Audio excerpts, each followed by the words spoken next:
Tariffs. Trump's tariffs. Imagine a policy so bold it aims to shake up global trade. And yet, Instead of stealing our home industries, it ends up hobbling our own economy. That was the promise and peril of President Trump's Grand Tariffs experiment. Today, we will trace the full story, from the simple idea of a tax on imports to a labyrinth of surcharges carve outs. and economic hangovers. And we'll see how a plan meant to make America quote unquote great again. This making prices and politics worse at home. First, let's clarify. What exactly is a tariff? A tariff is simply a tax on goods imported from abroad, most commonly a percentage of the item's declared value. For example, if you buy a $10 coffee from overseas and there's a 10% tariff on it, that coffee arrives at your boat at $11. The importer pays the tax at customs and passes the added cost to the retailers and ultimately you, the consumer. In theory, that makes foreign products pricier, nudging buyers toward domestic alternatives and protecting local industries from what leaders call nowadays as unfair foreign competition. Throughout history, nations have used tariffs both to raise government revenue and to shield infant industries. The logic being that once grown, those industries can compete on the world stage. In 2018, President Trump revived this traditional tool, arguing that aggressive use of tariffs would cut the US trade deficit and bring manufacturing jobs back at home. But Trump wanted a new twist. He proposed a reciprocal tariff. Calculate your country's US trade deficit, divide it by the total US imports from that country, then cut it in half. For example, $100 billion deficit against $500 billion in import yields would result to 2%. Simple on paper, but the real world is never so neat. Implementation proved messy.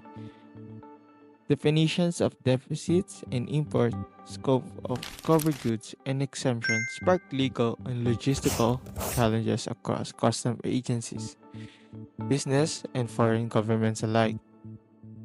Most dramatically, key Chinese goods were hit 125 to 145% surcharges, transforming a $10 gadget into a $24.50 import by the time that it cleared customs. The administration justified this as a response to China's own industrial subsidies and alleged intellectual property theft, but the effect was immediate. Sticker for shock for the US importers. Faced with looming deadlines, importers that had stocks in other countries like Apple started to front load shipments to avoid higher taxes. One off surge in March 2025, where consumer goods imports jumped to 27.5% to $342.7 billion, came at a heavy price. In quarter 1 of 2025, net imports subtracted 4.8 percentage points from GDP growth, lifting it to negative 0.3% annualized. Economists dub it as the tariff hangover. Tariffs are not just import gate taxes, they are sneaky tax on everyday consumers.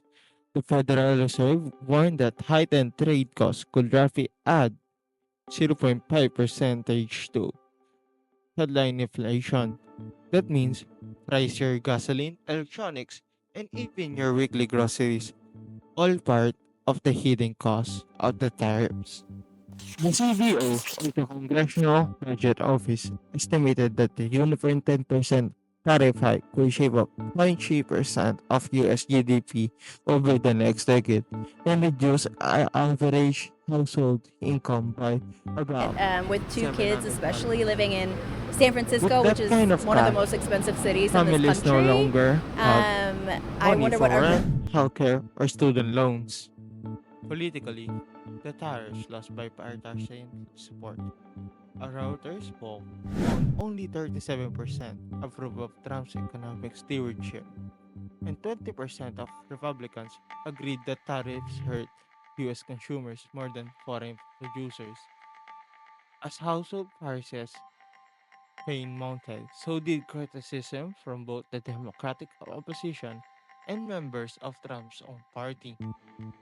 In a surprise viva, on April 9, 2025, Trump paused reciprocal tariffs for 90 days, but only for key allies Canada, the EU, Japan, Mexico, and other countries. Those nations saw their tariffs revert to a flat 10%, while China's tariffs remained at 125%. The White House has said this is to buy time to negotiate on fentanyl prevention and border security.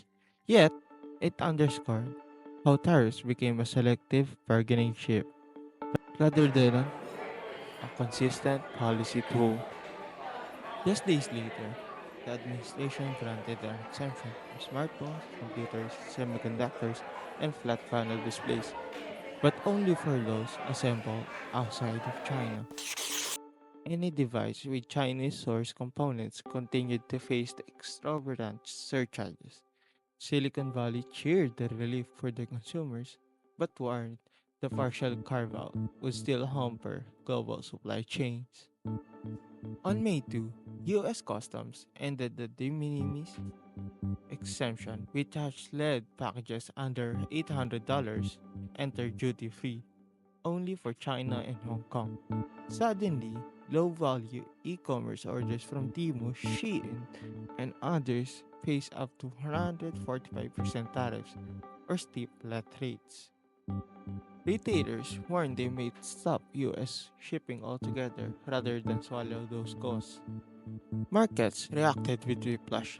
Oil prices jumped over 4% when allied tariffs were paused, but nerves will remain over China's exclusion. In Tokyo, Finance Minister Kato hinted that Japan $1.13 trillion holding of US treasuries could become a negotiating card if tensions lingered. A stark reminder that allies do hold economic levers.